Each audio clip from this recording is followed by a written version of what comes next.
I discovered my husband's secret on a Tuesday afternoon in late September, standing in our sunroom with a basket of laundry pressed against my hip. He didn't know I was home. I'd left work early because of a migraine that had been building behind my eyes since morning, the kind that makes every sound feel like it's happening inside your skull.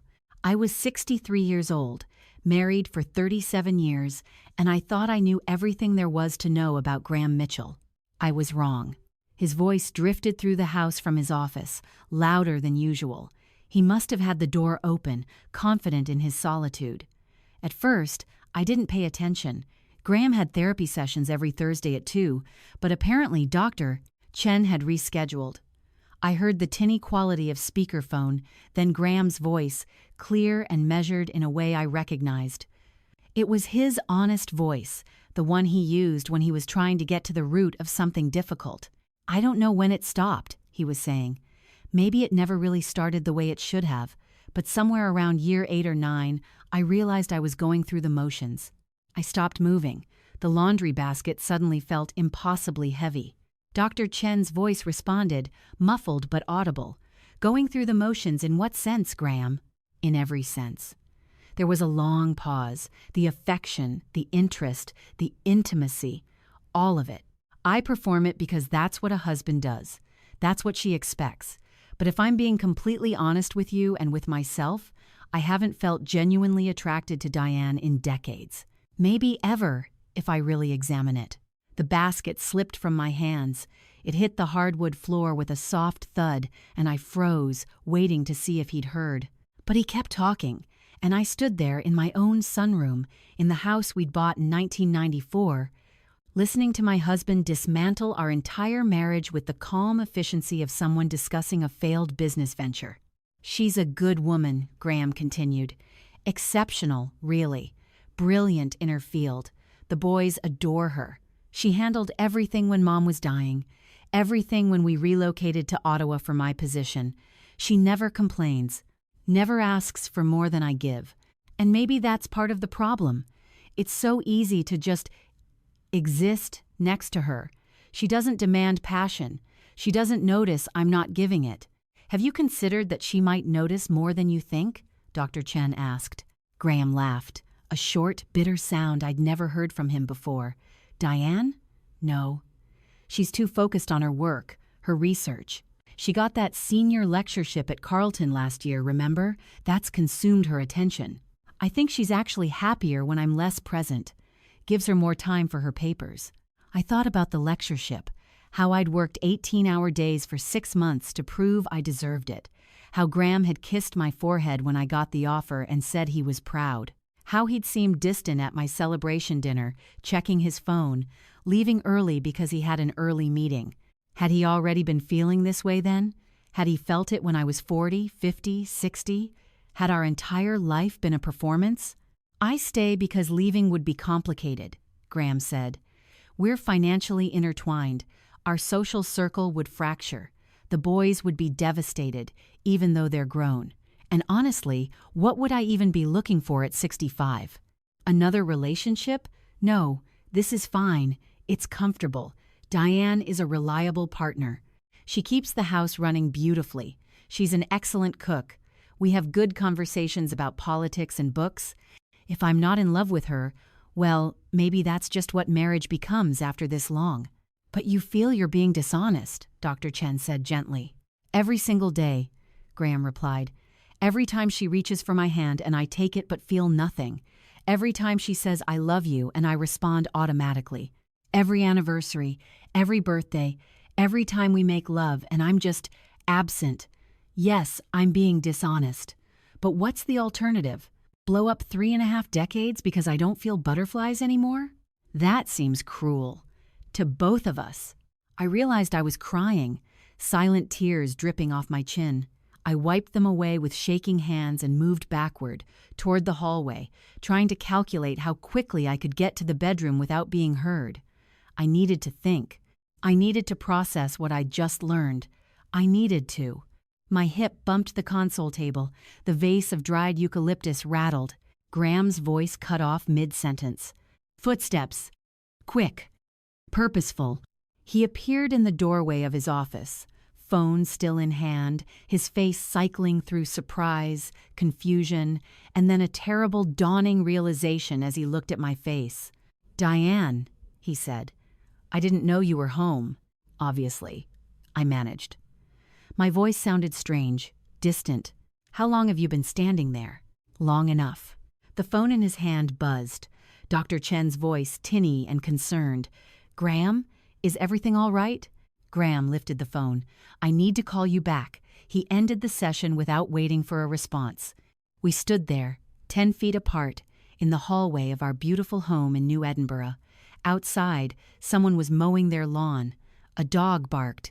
Normal sounds, a normal autumn day. Except nothing was normal anymore, and maybe it never had been. "How long?" I asked. "How long have you felt this way?" Graham's shoulders sagged. He looked old suddenly, older than 65, older than I'd ever seen him. "Diane, you have to understand." "How?" "Long. I don't know. 20 years? 25? It's not something that happened overnight. 25 years. Our sons had been teenagers.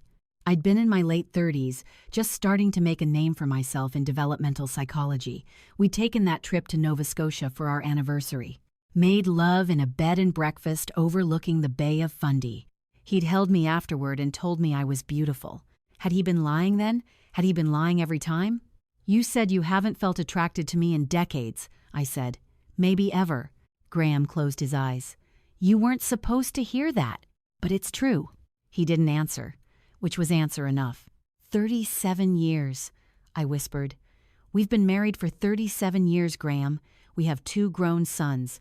We have a grandchild on the way. And you're telling me that for more than half of our marriage, you've been pretending?" "Not pretending," he said quickly.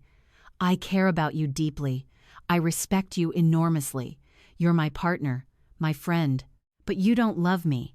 The silence stretched between us like a chasm. "I don't know what love is supposed to feel like at our age," Graham finally said. "Maybe this is it. Comfort, companionship, shared history." "That's not love," I said. "That's settling." "We're in our 60s, Diane. Everyone settles." Something hardened in my chest. A lifetime of accommodating, of understanding, of being the reasonable one. It crystallized into something sharp and cold. "Get out," I said. Graham blinked. "What?" "Get out of this house, now. Take whatever you need for a few days. Go to your brother's, go to a hotel, I don't care, but I can't look at you right now. Diane, let's talk about this. Let's be rational." "Rational?" The word came out louder than I intended. "You want me to be rational? You've been lying to me for 25 years, and you want me to be rational about it? Get out." To his credit, he didn't argue further. He went to our bedroom, where I'd slept next to him for nearly 4 decades, and packed a bag. I stood in the hallway and watched him move through the motions, this man I thought I knew, this stranger wearing my husband's face. At the door, he turned back. "I never meant to hurt you." "That somehow makes it worse," I said, and closed the door in his face.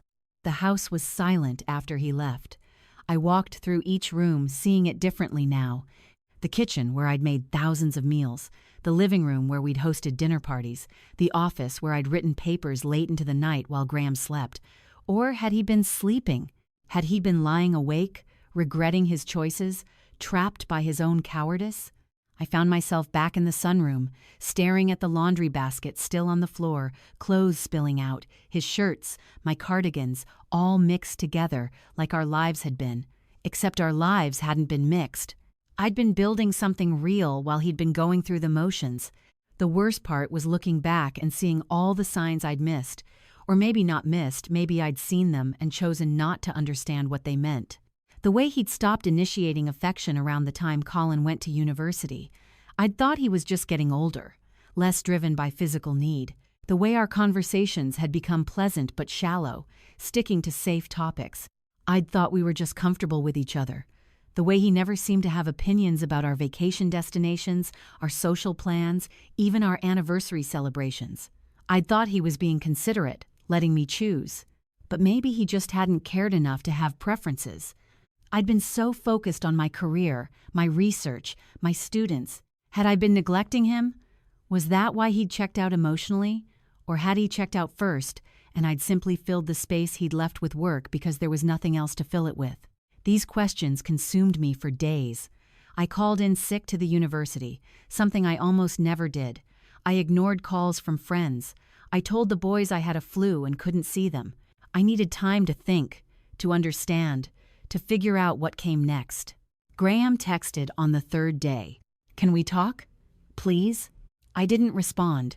On the fifth day, he called. I let it go to voicemail. His message was careful, measured. "Diane, I understand you're angry. You have every right to be. But we need to discuss how to move forward. We're adults. We can work through this. Work through this." As if this was a conflict over finances or household duties. As if he hadn't just revealed that our entire marriage was a facade. I deleted the message. It took me 2 weeks to reach clarity. 2 weeks of crying, of anger, of bargaining with myself. Maybe he didn't mean it. Maybe he was having a crisis.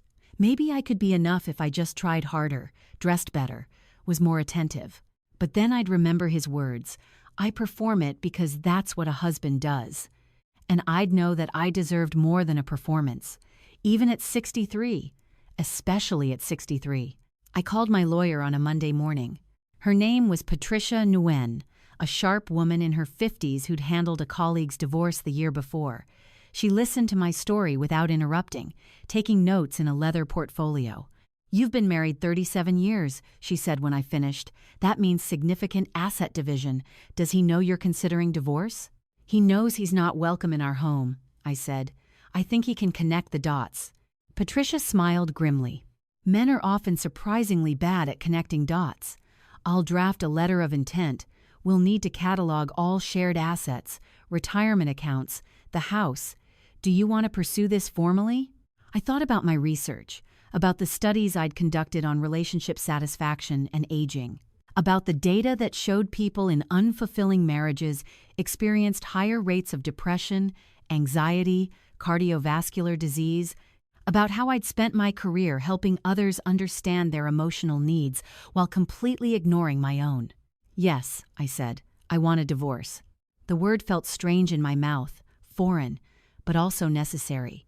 Graham contested nothing. When Patricia's letter arrived, he called immediately, his voice strained but accepting. "If this is what you want, I won't fight you on it." "It's not what I want," I told him.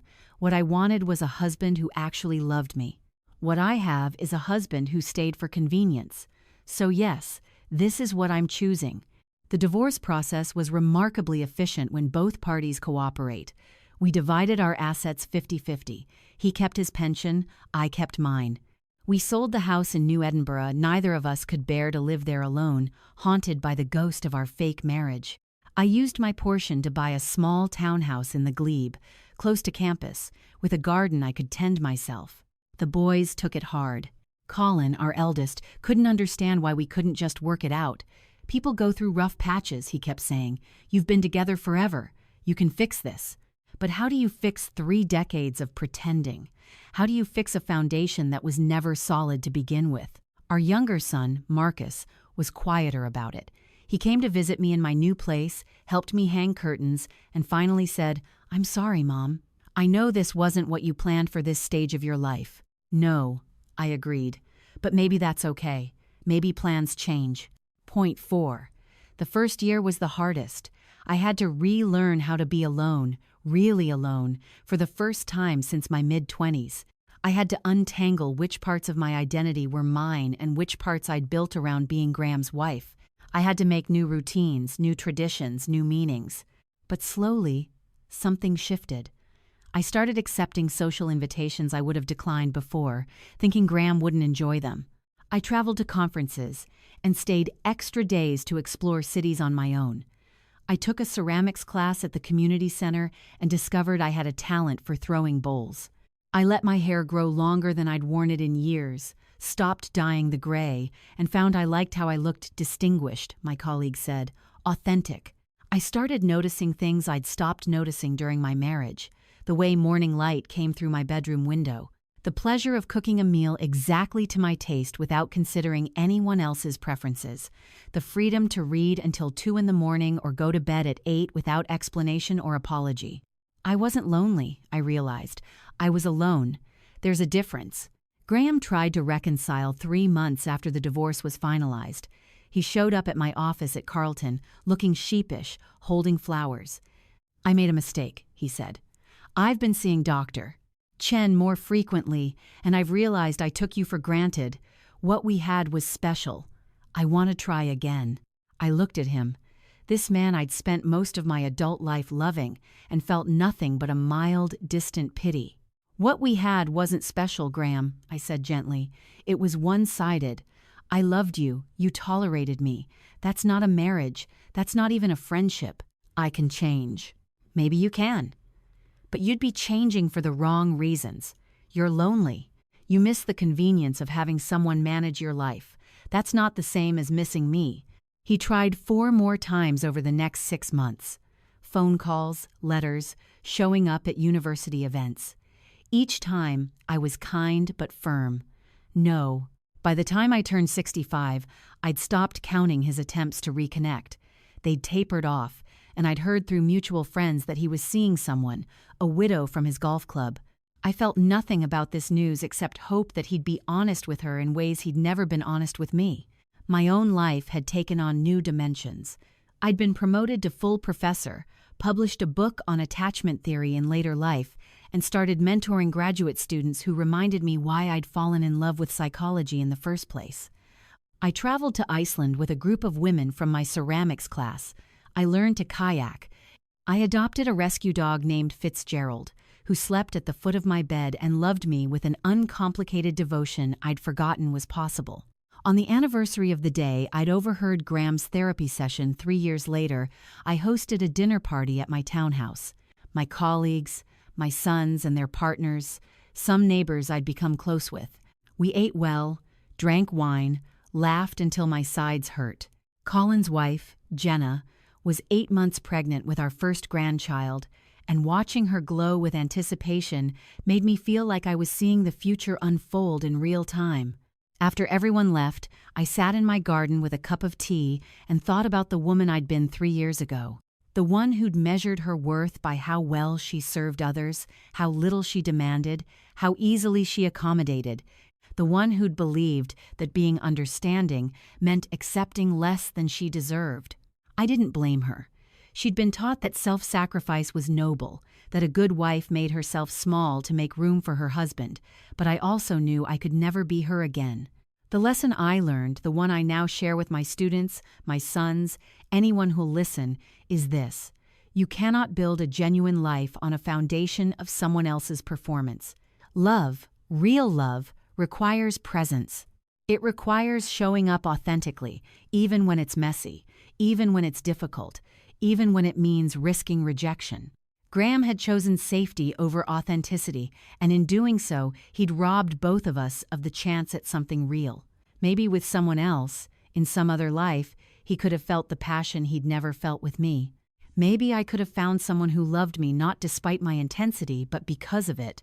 We'll never know, because we spent decades pretending everything was fine when it wasn't. I think about younger people now, people starting their relationships, and I want to tell them, don't settle for someone who tolerates you. Don't accept performance when you deserve presence. Don't wait until you're 63 and accidentally overhear the truth. Ask the hard questions early. Demand honesty, even when it hurts. Because living with the truth, even a painful truth, is always better than building a life on a comfortable lie. And if you find yourself in a relationship that's died somewhere along the way, have the courage to admit it. Not just to your therapist on speakerphone when you think no one's listening, but to yourself. To your partner, have the difficult conversation. Face the pain head on. Because staying in a hollow marriage doesn't protect anyone.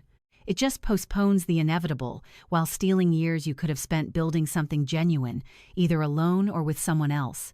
I'm 66 now. My life looks nothing like I thought it would at this age. I'm single, living alone in a townhouse instead of the family home I'd imagined growing old in. But I'm also more myself than I've been in decades. I laugh more easily. I try new things without second-guessing myself. I've learned that it's never too late to choose authenticity over comfort, truth over performance, yourself over the version of yourself you think you're supposed to be. Last week, I was having coffee with a former student who's going through a rough patch in her marriage. She asked me if I regretted the divorce, if I wished I'd tried harder to make it work with Graham. I thought about it for a long moment, really thought about it, before answering. I regret that it took me so long to hear what he was really saying, I told her. I regret the years I spent performing the role of happy wife when I could have been building a life that was genuinely mine. But the divorce itself? No. That was the first fully honest choice I'd made in decades, and it led to this life, which is smaller in some ways but infinitely larger in the ways that matter. So no, I don't regret it. I regret the lie. But I'm grateful for the truth, even though it hurt. She nodded, tears in her eyes, and I knew she understood. That's the thing about truth. It might shatter your world. It might force you to rebuild everything from the ground up, but at least you're building on solid ground this time. At least you know it's real. And real, I've learned, is always better than perfect.